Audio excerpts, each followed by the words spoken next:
By midnight tonight, it will be a done deal. The only thing that's remaining is finalizing the documents for exit financing and filing the formal notice that the plan of adjustment is now effective today. That will happen. There is no approval needed by bankruptcy judge Stephen Orr. Everything will be done by midnight tonight. Now, check it out. Kevin Orr will also be done by midnight as emergency manager. By the way, we will have him live on Channel 7 here tonight at 7 o'clock to include your questions on this historic day. I'm also told he'll be on a plane after that to go home to suburban Washington, D.C.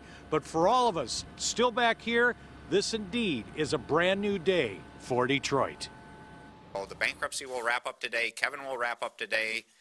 And the financial emergency in the city of Detroit will be defined as wrapping up today. So it's truly historic. And it really happened because of great partnerships, of people working together, and that's the biggest message of all of this.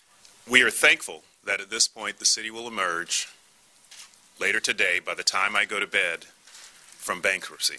We will exit. And we look forward truly to a better time for the city going forward. I want to thank all of you for giving us this opportunity to finally bring this matter to a close. But more importantly, it's time for me now to step back and return the city to the regular order. This is a good day for the city. It was a necessary day that we can start to put conversation about bankruptcy and emergency managers behind us and go back to the very challenging job of making the city of Detroit work. You're taking a live look at a Detroit police car because this event happened here at the Detroit Public Safety Headquarters. There was a bit of a surprise in all of this. The governor brought a check for $1.2 million from the state, handed it over to the mayor. He says that's because when they entered a joint partnership for the Detroit Detention Center, the old Mound Road jail that was owned by the state, they've actually saved some money, so that was some surplus money that the state gave the mayor to help turn around the city. Obviously, that's a small drop in the bucket compared to a $1 billion annual budget, but it does help. There's also still some state control here in the city of Detroit for the next 13 years. The State Financial Review Commission, a 9-member body that will oversee Detroit finances. Even though the mayor and the city council will be running the city, this Financial Review Commission has control, final say over the budget for the next 3 years. But if the next 3 years are a balanced budget, that moves back to just oversight, not control. Still a lot to play out in this today. We're going to have more coverage, including what's happened with the bankruptcy bills in all of this, later today here on 7 Action News. Joanne? You know, Jim, before I let you go, certainly there's been some pain along the way with the cuts to pensions and health care and whatnot. But we can't underscore truly how incredible it was that it was only July of 2013 that we entered this process. And I don't think anybody thought it could get done as quickly as it has, being the largest municipal bankruptcy ever.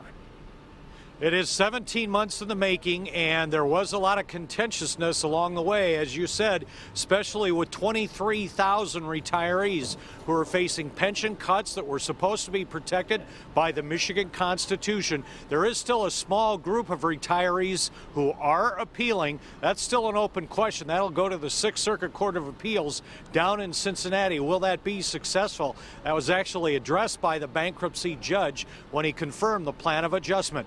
But for now, it seems like all systems are go for Detroit after bankruptcy. All right, Jim, as the governor said during that press conference, the city is poised for a new chapter, and we all look forward to seeing what it is. Thank you so much. We look forward to more later.